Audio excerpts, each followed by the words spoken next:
আমার নাম মহাবীর প্রতাপ সৈনী এবং আমি পেশায় পেলেম্বার কনস্ট্রাকশন লাইনের কন্ট্রাক্টর। ভবিষ্যতে হতে পারে যে আমারও একটা আন্তরিক ইচ্ছা আছে যে আমিও ইসলাম গ্রহণ করি, কিন্তু কিছু পারিবারিক দায়িত্ব পূর্ণ করার পর। তো এই যে আমার এলোমেলো, সে ব্যাপারে আমার ডাক্তার সাহেবের কাছে বিনতি যে কিছু স্পষ্ট করে। এবং আপনি বলছেন আপনার প্রশ্নে যে কিছু ব্যাপার আছে এবং হতে পারে যে খুব তাড়াতাড়ি আপনি ইসলাম ধর্ম গ্রহণ করবেন। এখন আপনার কোনো সমস্যা আছে, কিন্তু আপনার কাছে একটা অনুরোধ, আমাদের কারো জানা নেই যে আমরা কতদিন বাঁচব।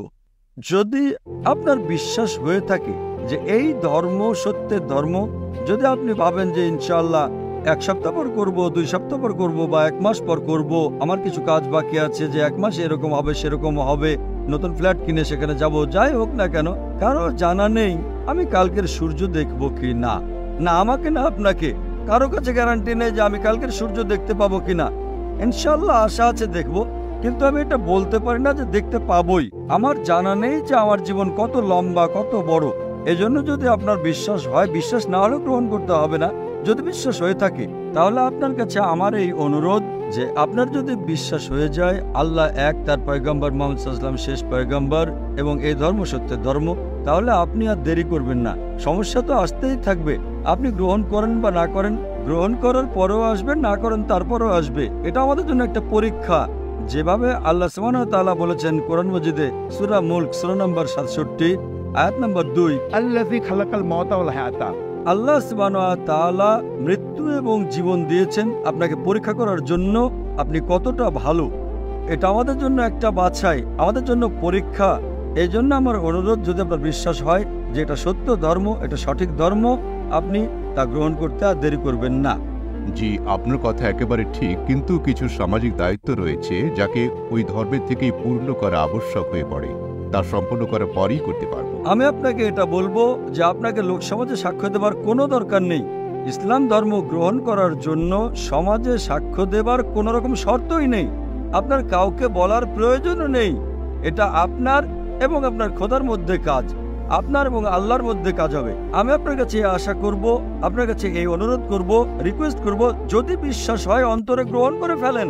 মানুষকে বলার কোনো প্রয়োজন নেই, মাইকে সাক্ষ্য দেবার প্রয়োজন নেই, জাকিরকে বলারও কোনো প্রয়োজন নেই। আল্লাহ এবং আপনার মধ্যে আপনি কমপক্ষে অন্তরেই মানেন, আল্লাহকে মানেন, এটা মানেন যে খোদা এক, তিনি ব্যতীত কোনো মাবুদ নেই, এটা মানেন যে শেষ পয়গম্বর মুহাম্মদ সাল্লাল্লাহু আলাইহি সাল্লাম। প্রকাশ্যে আপনি 1 সপ্তাহ পরে করেন, 2 সপ্তাহ পরে করেন, 1 বছর পর, 2 বছর পর করেন, কোনো সমস্যা নেই। প্রকাশ করাটা, সবাইকে বলাটা জরুরি নয়, কিন্তু যদি আপনার কোনো সমস্যা থাকে, যখন সমাধান হবে তখন প্রকাশ করেন, কিন্তু অন্তরে তো কমপক্ষে মানেন। ইনশাআল্লাহ আমি দোয়া করব যে আল্লাহ তাআলা আপনাকে সাহায্য করুন এবং আপনার সমস্যা তাড়াতাড়ি দূর করে দেবেন। জাযাকাল্লাহ। জাকির নায়েক তো আমাদের বিভ্রান্ত করবে, আমরাও প্রচার করেছি, কিন্তু সম্ভবত প্রচারে কিছুটা কমতে ছিল। আল্লাহ সুবহানাহু ওয়া তাআলা তাদের মাধ্যমে পোস্টার বিতরণ করেছেন। অনেক লোকই আমাকে বলছে যে আমি তো ভুলেই গিয়েছিলাম যেতে হবে, যখন এই পোস্টারটা পেয়ে জানলাম তখন স্মরণ হলো আমার। কত লোক আমাকে বলছে যে আমার যাওয়ার ইচ্ছা ছিল না সুমাইয়া গ্রাউন্ডে, যখন এটা পেয়ে জানলাম জাকির নায়েক বিভ্রান্ত করে, তখন ভাবলাম কিভাবে বিভ্রান্ত করে, কিভাবে ধোঁকা দেয়, আমরা একটু দেখে আসি। কত মানুষ দেখার জন্য এসেছে, তো আলহামদুলিল্লাহ আমি তাদের কাছে কৃতজ্ঞ। আমি ওইসব লোকের কাছে কৃতজ্ঞতা আদায় করি যারা পোস্টার বিলি করেছেন, যারা বলেছেন না আসতে, তাদের কৃতজ্ঞতা আদায় করি। আমি সবসময় বিশ্বাস করি আল্লাহ সুবহানাহু ওয়া তাআলার প্রতি।